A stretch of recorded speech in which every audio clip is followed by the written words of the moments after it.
મારા પપ્પાને પહેલાં અહીંયા કેમ્પ લાવ્યા બોરસા ગામમાં. કેમ્પમાં એમને પેલી એ કર્યું અને એથી હે ને કે તમે કાલ આવી જજો. તે કાલ ગાડી આવી, મારા પપ્પા ગાડી આવી, એમને કે તમારે બોડી ચેક કરીને તમને ઘેર મોકલી દેવું. અને અહીંયા આવીને સીધા ઓપરેશન કરી નાખ્યું હૃદયનું જાણ વગર. અને એમાંય પાછા જે પ્રધાનમંત્રીવાળું કાર્ડ હે ને એમાં પૈસાનું એપ્રુવલ એમને કરી દીધું એમના જાતે. એટલે પૈસા ખાવા માટે જ આ ધંધો કરો હારે. તે અહીં લઈને આવ્યા અને કોઈ પણ ફેમિલીના જાણ વગર લઈને આવ્યા અને અહીં લાવીને ઓપરેશન કરવામાં આવ્યું હાર્ટનું. ઓપરેશન કર્યું ત્યારે પણ કહ્યું છે કંઈ કે ઓપરેશન કરીએ કોઈની સાઇન લીધી? કોઈની સાઇન પણ નહીં લીધી. એમને એમ જ કરવામાં આવ્યું છે. એમાં 2 જણાના ડેથ થઈ ગયા છે અને બીજા 6 જણા એડમિટ છે. અને નમસ્કાર, વાઇબ્સ ઓફ ઇન્ડિયા સાથે હું સમીર. અમે અત્યારે ખ્યાતિ હોસ્પિટલમાં છીએ, અમદાવાદની જે ખ્યાતિ હોસ્પિટલ છે ત્યાં.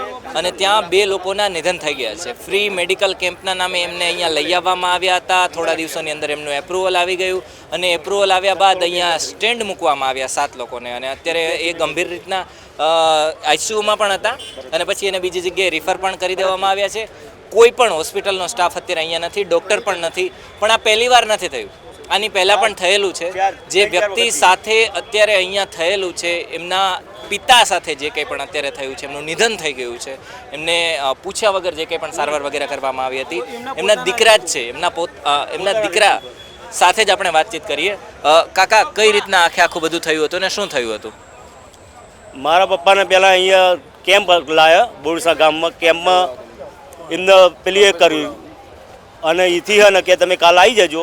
તે કાલ ગાડી આવી, મારા પપ્પા ગાડી આવી, એમને કે તમારે બોડી ચેક કરીને તમને ઘેર મોકલી દેવું. પહેલાં ખાલી બોડી ચેકઅપનું જ કીધું? બોડી ચેકઅપનું કીધું.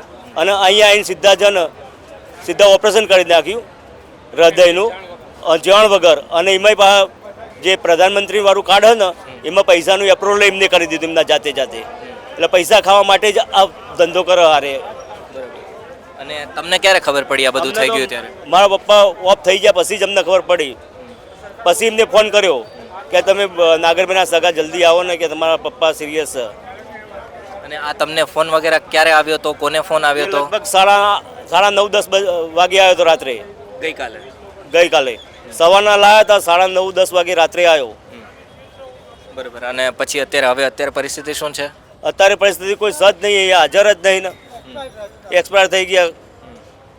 અને બીજા લોકો સાથે પણ આવું થયેલું છે? બીજા સાથે થયેલું જ છે આવું. બધા કે રિપોર્ટર વાળા કે 2-3 વખત આવું થઈ ગયું. અને છતાં પણ કોઈ પ્રકારની કાર્યવાહી કોઈ સરકાર કોઈ હાથ લેતી જ નહીં. કાર્યવાહી કોઈ લેતું જ નહીં. એટલે આમાં કોઈ સંડોવાયેલું હોઈ શકે છે કે જે બચાવી લે છે બધાને? હા, એ તો કોક તો સંડોવાયેલું હોય જ ને આમાં, તો જ આગળ આવું પગલું ભરે, નહીં તો પગલું કોઈ ભરે નહીં.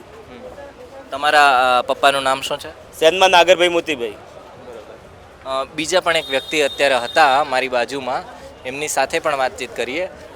તમારા દાદા થાય છે, હે ને? હા, અમે બધા એક જ વાસના થઈએ. મને જણાવો તો કઈ રીતના થયું હતું આખું? એમાં તો અમારા ગામમાં મેડિકલ કેમ્પ આવ્યો આ દવાખાના તરફથી. તો અમારા ગામમાં લઈને આવ્યા.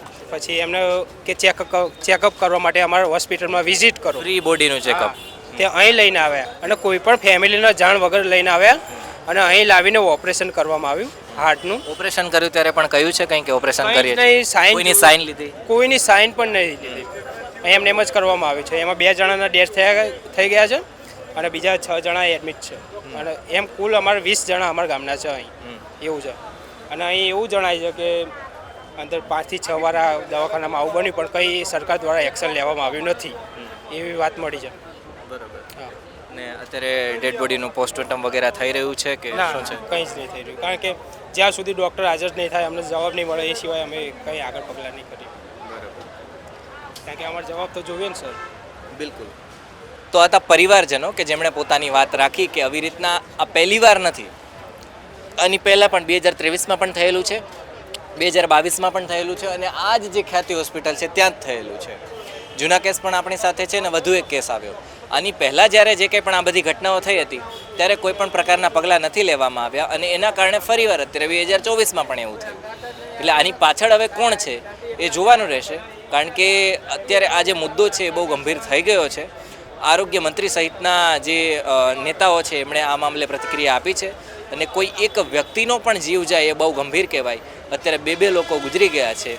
જે ફ્રી મેડિકલ કેમ્પના નામે, જે સુવિધા આપવાના નામે જે મા અમૃતમ કાર્ડ છે, PM જય છે, આ બધા કાર્ડ છે એ ફ્રીમાં જ ચેકઅપ કરાવડાવે છે, સારવાર કરાવડાવે છે, આવી રીતના બધું થાય છે. એનો ગેરલાભ ઉઠાવીને આવી જે મોટી મોટી હોસ્પિટલ છે 3-3, 4-4 માળની, એ લોકોના જીવ લઈ લે છે, હૃદયના એન્જિયોપ્લાસ્ટી કરી નાખે છે અને એમ કરી અને સરકારના રૂપિયા ખેંચી લે છે અને આના કારણે જ લોકોના નિધન થઈ રહ્યા છે. આ મામલે આ લોકોની સામે, હોસ્પિટલના સત્તાવાળાઓ સામે, ખ્યાતિ હોસ્પિટલ સામે શું કાર્યવાહી થવી જોઈએ અમને તમે જણાવો.